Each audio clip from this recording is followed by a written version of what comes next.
বিশিষ্ট সাহিত্যিক তথা লুইত কইনা এলি আহমেদক অদৌ অসম মহিলা অভিযন্তা সন্থাৰ সম্বৰ্ধনা।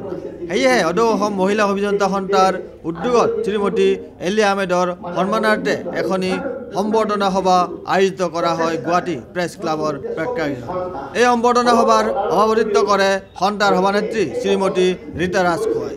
আৰু আজিৰ এই সভাৰ মুখ্য অতিথিৰূপে থাকে শ্ৰীযুতা নিৰুপমা বৰগোহাঁই সভাৰ মান বঢ়ায়। লগতে সন্মানীয় অতিথি আৰু সমাজকৰ্মী শ্ৰী খনীন্দ্ৰ চন্দ্ৰ দাসেও উপস্থিত হয়। আজিৰ এই সম্বৰ্ধনা সভাত শ্ৰী দাসে এলি আহমেদৰ গুণৰাজি বৰ্ণনা কৰি এইদৰে কয়। অসমীয়া যিটো সমাজ ব্যৱস্থা মানে এলি আহমেদৰ যিটো অৰিহণা সেইটো সঁচাকৈ পাৰিব নোৱাৰে। আৰু বাইদেউ এটা কথা কয়, মই এটা কথা বাইদেউ কৈছে যে অবলা নাৰী এতিয়া নহয়, মই কিন্তু বিশ্বাস নকৰোঁ। এতিয়া কিয় বিশ্বাস কৰিম? কাৰণ পৃথিৱীৰ মহিলাসকলৰ ভাৰতবৰ্ষৰ ৰাষ্ট্ৰপতিৰ আসন মহিলাই কৰি গৈছিলে। আজিৰ এই সভাত শ্ৰীযুতা নিৰুপমা বৰগোহাঁইদেৱে শ্ৰীমতী এলি আহমেদক এখনি ফুলাম গামোচা, ফুলৰ থোৰা, কাঁহৰ বঁটাৰে সন্মানিত কৰে। গতিকে আজিৰ এই সভা আয়োজন কৰা অদৌ অসম মহিলা অভিযন্তা সন্থাই শ্ৰীমতী এলি আহমেদক সম্বৰ্ধনা জ্ঞাপন কৰে।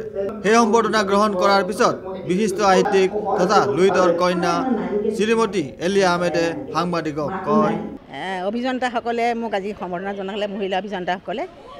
তেওঁলোকৰ সংখ্যা এটা উলিয়াইছিলোঁ উমনিত যোৱা বছৰ, যোৱাটো সংখ্যা উলিয়াইছিলোঁ। আৰু তেওঁলোকৰ যিটো অনুভূতি আছে, তেওঁলোকে যে মোক এটা সম্বৰ্ধনা জনালে বা আকৌ তেওঁলোকে মোক বিচাৰিছে, এইটো বৰ ডাঙৰ কথা।